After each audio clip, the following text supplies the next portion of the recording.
ಓಂ ಶಾಂತಿ. ನೋಡಿ, ಇದು ಒಡಂಬೈಲು ಅಂತಂದೇಳಿ ಶ್ರೀ ಪದ್ಮಾದೇವತೆ ದೇವಸ್ಥಾನ. ಜೈನರದು ಭಾಳ ಜನರ ದೇವಸ್ಥಾನ ಇದು.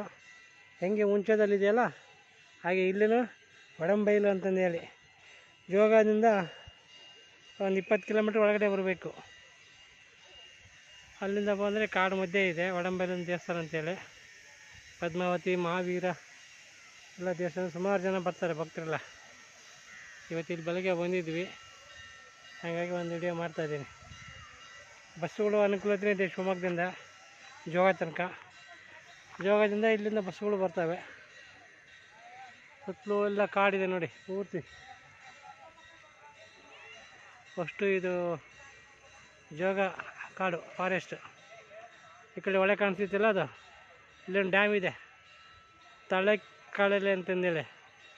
ಈ ಡ್ಯಾಮ್ ನೀರು ಅಲ್ಲಿಂದ ಕೆಳಗಡೆಗೆ ಜೋಗದಲ್ಲಿ ಕರೆಂಟ್ ಉತ್ಪತ್ತಿ ಮಾಡ್ತಾರೆ, ಕೆಳಗಡೆ ಹೋಗುತ್ತೆ ಅದು. ಇದು ಹಿನ್ನೀರು, ಹಿಂದಿನ ನೀರು ಬ್ಯಾಕ್ ವಾಟ್ರ್ ಅಂತ ಕರೀತಲ್ಲ, ಅದು ಹಿನ್ನೀರದು. ಹೊಳೆಯ ಮಧ್ಯೆ ದಡದಲ್ಲಿ ಈ ಕಡೆ ಸೈಡಿಗಿದೆ ದೇವಸ್ಥಾನ, ಪದ್ಮಾವತಿ ಅಮ್ಮನವ್ರ ದೇವಸ್ಥಾನ. ಇಲ್ಲಿ ವಸತಿಗೆ ಇಲ್ಲ ಅನಿಸುತ್ತೆ ಮೋಸ್ಟ್ಲಿ, ಅಲ್ಲ ಈಗ ದೇವಸ್ಥಾನ ಒಳಗಡೆ ಹಾಲಲ್ಲಿ ಮಲ್ಕೊತಾರೆ ಅನಿಸುತ್ತೆ. ಊಟದ ವ್ಯವಸ್ಥೆನೂ ಇದೆ ದೇವಸ್ಥಾನದಲ್ಲಿ. ಸುಮಾರು ಜನ ಬರ್ತಾರೆ ನೋಡಿ. ಇವತ್ತು ನಾನು ಬೆಳಗ್ಗೆ ಈ 6 ಗಂಟೆಗೆ ಇಲ್ಲಿಗೆ ಬಂದಿದ್ವಿ. ಸುಮಾರು ಜನ ಬಂದಿದ್ದಾರೆ, ಗಾಡಿಗಳು ಬಂದಿದ್ದಾವೆ, ಇನ್ನೂ ಜನ ಬರ್ತಾನೆ ಇದ್ದಾರೆ. ಇನ್ನು ಹೊಸ್ದಾಗೆಲ್ಲ ಕನ್ಸ್ಟ್ರಕ್ಷನ್ ಇಲ್ಲಿ ಆಗ್ತಾಯಿದ್ದಾವೆ. ತಂಗುದಾಣತೆ ಮಾಡ್ತಾಯಿದ್ದಾರೆ, ಇನ್ನೂ ಆಗ್ತಾಯಿದ್ದಾವೆ ನೋಡಿ. ಇಲ್ಲೆಲ್ಲ ಪೂರ್ತಿ ಕಾಡು ಮಧ್ಯೆ ಇದು. ರಾತ್ರಿ ಹೊತ್ತಿಲ್ಲಿ ಯಾರಿಗೂ ಅಲೋಡಿಲ್ಲ. ರಾತ್ರಿ 8ರಿಂದ ಬೆಳಗ್ಗೆ 6 ತನಕ ಅಲ್ಲೊಂದು ಗೇಟು ಬರ್ತೈತೆ. ಆ ಗೇಟಿಂದ ಈ ಕಡೆ ಯಾರಿಗೂ ಅಲೋಡಿಲ್ಲ, ಯಾಕಂದರೆ ಕಾಡು ಪ್ರಾಣಿಗಳು ಓಡಾಡ್ತರ್ತವೆ ಅಂತೇಳಿ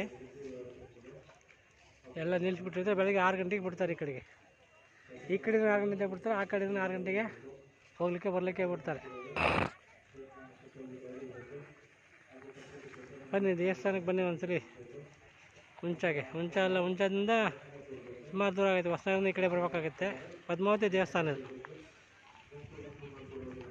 ಇಲ್ಲಿಪ್ಪ ನಮ್ಮ ಅಣ್ಣರು ಭಾಳ ಹೇಳ್ತಿದ್ರು ಒಡಂಬೈಲಿಗೆ ಹೋಗ್ಬೇಕು ಅಂತ ಹೇಳ್ತಿದ್ರು, ಸದಾಶಿವಣ್ಣ ಅಂತಂದೇಳಿ. ಅವರು ಶರೀರ ಬಿಟ್ಬಿಟ್ರು. ಅವರಿದ್ದ ಬರೋಕ್ಕಾಗಲಿಲ್ಲ, ಹೋದ್ಮೇಲೆ ಬರ್ಬೇಕಾಯ್ತು ನೋಡಿ ದೇವಸ್ಥಾನಕ್ಕೆ. ಅವ್ರು ಇಲ್ಲಿ ಬಂದು ತಪಸ್ಸು ಮಾಡ್ತೀವಿ ಅಂತ ಹೇಳ್ತಿದ್ರು. ನಮಗೆ ಸುಮಾರು ಸಲ ಕರೆದಿದ್ರು, ಬಟ್ ನಾವು ದೂರ ಆಯ್ತು ಅಂತೇಳಿ ಅಥವಾ ಏನೋ ಸಮಯ ಸಿಗಲಿಲ್ಲ ಅಂತೇಳಿ ಬರಲಿಲ್ಲ.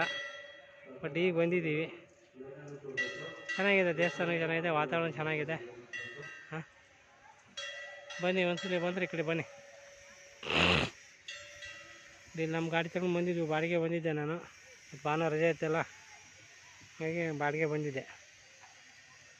ಓಂ ಶಾಂತಿ.